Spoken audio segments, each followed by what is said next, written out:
बड़ा अच्छा किया तुम आ गए, लेकिन चैन कब मिलता है? जब सबको छोड़ करके तुम एकांत में चले जाते हो, सबका त्याग कर देते हो, नींद तो तभी आती है ना, आराम तो तभी मिलता है ना। इसका मतलब आराम किसमें है? त्याग में।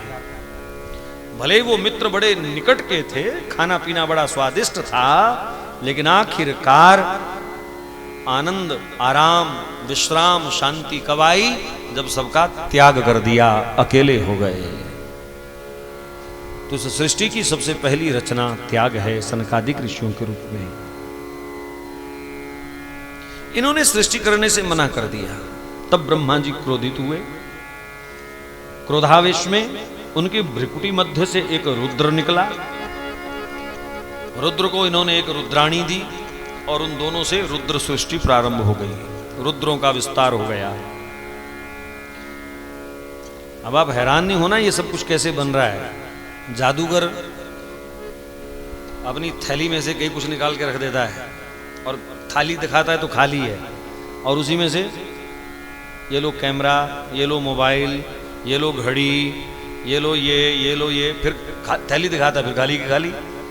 तो 2 टके के लिए काम करने वाला जादूगर अगर इतने चमत्कार दिखा सकता है, तो परमात्मा को ऐसे जादू दिखाने में कौन सा कोई कष्ट करना पड़ता है। तो रुद्र सृष्टि, लेकिन क्रोधावेश में रुद्र सृष्टि का प्रचलन हुआ, इसलिए वो बड़े क्रोधी हुए। एक दिन ब्रह्मा जी की दाढ़ी पकड़ी, कहा बाबा जी बड़ी देर हो गई आपको कुर्सी पे बैठे, जरा नीचे उतरो, हम भी बैठ के देखें कुर्सी कैसी है। एक कुर्सी की भूख बड़ी खतरनाक है। ब्रह्मा जी को क्रोध आया, बोले मेरी सृष्टि मुझे ही पदच्युत करना चाहती है। ब्रह्मा जी ने रुद्र सृष्टि को विश्राम दे दिया, बंद करो ये झंझट सर। पुनः ब्रह्मा जी ने मन से मारीची ऋषि, नेत्र से अत्रि, मुख से अंगिरा, कर्ण से पुलस्त ऋषि, नाभि से पुलह ऋषि, कर से क्रतु, त्वचा से भृगु, प्राण से वशिष्ठ, अंगूठे से दक्ष को और गोद से श्री नारद जी महाराज को उत्पन्न किया, प्रकट किया। ये ब्रह्मा जी के 10 मानस पुत्र कहलाए। इन्होंने भी सृष्टि करने से मना कर दिया। जैसे कोई इनका क्रिकेट का मैच नहीं था जो उधर जाना था, इनको मना करके। माफ करना, आजकल के बच्चे जब माता पिता का कहना नहीं मानते तो सबसे बड़ा कारण क्या होता है? आज मैच आने वाला है, आज मेरा मैच है। अपनी मस्ती में माता पिता की आज्ञा का उल्लंघन करते हैं। इन बच्चों ने, ब्रह्मा जी के इन पुत्रों ने अगर सृष्टि करने से मना किया तो किस लिए किया? कहा पिताजी बिना तप के आपको कुछ नहीं सूझा, तो हम बिना तप के क्या कर सकते हैं? हम पहले तप करेंगे और फिर ये कोई समय था जब पैदा होते ही बच्चों के अंदर तप का भाव होता था, तप करते थे, भजन करते थे। ब्रह्मा जी को चिंता हुई कि परमात्मा ने अगर कहीं रिपोर्ट मांग ली मेरे से कि कितना काम हुआ है सृष्टि का, तो क्या कहूंगा कि मेरा कहना ही नहीं कोई मान रहा। तो ब्रह्मा जी ने अपने अंगों का मंथन किया। दाएं अंग से मनु जी को प्रकट किया, वाम अंग से शत्रुपा जी को प्रकट किया। स्त्री पुरुष का ये पहला जोड़ा हुआ और उनको आदेश दिया मैथुनी क्रम से तुम सृष्टि करो। और उनसे जो सृष्टि हुई वो मैथुनी सृष्टि कहलाई। मनु से ही हम मनुष्य या मानव बने। ये जो जाति है मनुष्य जाति या मानव जाति, ये मनु से ही, मनु के कारण ये नाम हमको मिला है। मनु जी के यहां 5 संतान हुई, देवहूति, अकूति, प्रसूति 3 कन्याएं, उत्तानपाद, प्रियव्रत 2 पुत्र। 5 संतान को लेकर के ये ब्रह्मा जी के पास आए। एक इधर उठाया था, एक इधर उठाया था, एक कंधे पे है। कहा पितामह ये जितने संभाल सकते थे उतने तो हो गए, अब इसके आगे सृष्टि नहीं बढ़ सकती। बोले क्यों, क्या समस्या है? कहा धरती के बिना सृष्टि कैसे चले? जल में कौन गोते खाएगा? कहा धरती का अभाव है। ब्रह्मा जी को चिंता हुई, ध्यान लगा करके देखा धरती कहां है। धरती को महाराज पूर्व सृष्टि के राक्षस हिरण्याक्ष ने समुद्र में दबा रखा है। ये कैसा राक्षस है? महाराज कुछ भी हो, राक्षस बड़े तपस्वी हुआ करते थे, बड़े बलवान हुआ करते थे, और तपोबल का प्रभाव देखो कि प्रलय में भी ये हिरण्याक्ष मरा नहीं है। प्रलय में सब कुछ जल में जब बह रहा था तो उसने धरती चुरा ली और बैठ गया नीचे, छुपा दिया, चारों ओर कहते हैं गंदगी कर दी कि कोई यहां तक आ ही ना सके, ऐसी दुर्गंध सी उसने फैला दी वहां पर। विश्व का सबसे पहला, सृष्टि का सबसे पहला भूमाफिया। इसने सोचा कल को जब कभी दोबारा सृष्टि बनेगी तो अकेला मालिक बन के बैठूंगा पूरी धरती का है? तो सबसे पहला भूमाफिया हिरण्याक्ष। वैसे हिरण्याक्ष कहते किसको हैं? आजकल भी बहुत सारे हिरण्याक्ष बैठे हैं दुनिया में। हिरण्य का मतलब आंख, स्वर्ण, अक्ष आंख, जिसकी नजर सदा धन पर रहे, और धन भी कौन सा? पराया।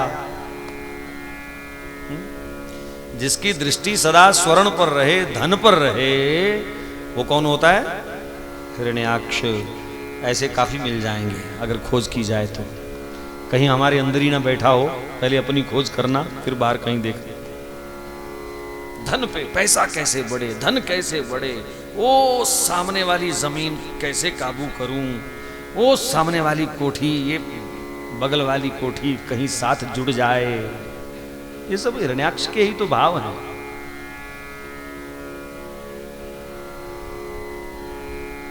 गौधन, गजधन, बाजी धन और रतन धन खान, जब आवे संतोष धन सब धन धूल समा। इस हिरण्याक्ष को, इस लोभ प्रवृत्ति को, हिरण्याक्ष का मतलब लोभ प्रवृत्ति, लोभ को संतोष ही समाप्त कर सकता है। और भगवान ने, ब्रह्मदेव ने जब चिंता करी तो संतोष के प्रतीक वराह भगवान उनकी नासिका से प्रकट हो गए। बोलो वाराह भगवान की जय। नासिका से कैसे प्रकट हो गए जी? नासिका से ही क्यों प्रकट हुए? कहते हैं जब कोई ध्यान करता है तो आते जाते श्वासों में उसका चिंतन होता है, ध्यान होता है। मंत्र को या ध्यान को वो नाक के अग्रभाग से देखता है। ऐसा लगता है कि ब्रह्मा जी के श्वासों में ही भगवान का ध्यान चल रहा था।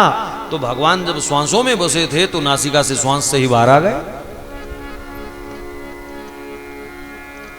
आजकल की भाषा में अगर कहूं तो टेस्ट ट्यूब बेबी का सबसे पहला परीक्षण ब्रह्मा जी ने किया है। हाँ, प्रमाणिक बात। भागवत जी में 2 टेस्ट ट्यूब बेबी के प्रमाण हैं। एक बार मनु जी के यहाँ उनको छींक आने से पुत्र हुआ, जो इक्ष्वाकु वंश चला जिससे। तो वर्तमान भाषा में ये शब्द लिया जा सकता है। देखते ही देखते भगवान वाराह पर्वताकार विराट रूप धारण कर लिया और हाथ में गदा लेकर के हु हु करते हुए भगवान समुद्र जल में कूद गए और धरती को निकाल करके ले आए। और जैसे ही धरती को लेकर के स्थापित किया, हिरण्याक्ष को पता चला, वो एकदम हमला करता है। भगवान ने युद्ध में उसे परास्त कर दिया, समाप्त कर दिया। बोलो वाराह भगवान की जय।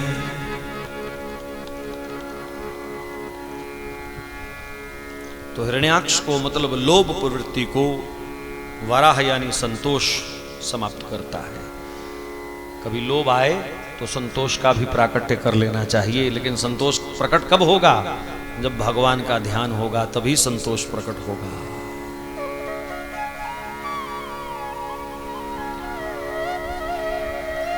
श्री सुखदेव जी महाराज वर्णन करते जा रहे हैं, देवहूति का विवाह कालांतर में कर्दम ऋषि के साथ हुआ। श्री नारद जी मध्यस्थ बने। देवहूति के साथ विवाह करते समय कर्दम ऋषि ने एक शर्त रखी थी कि देवी, मैं सारा जीवन घर गृहस्थी की चक्की नहीं पीसूंगा, पितृ ऋण से मुक्त होना चाहता हूं। पितामह कर्दम ने, प्रजापति कर्दम ने हजारों वर्ष तप किया है और वर्णन मिलता है कि भगवान इनके समक्ष जब प्रकट हुए तो भगवान ने कहा वर मांगो।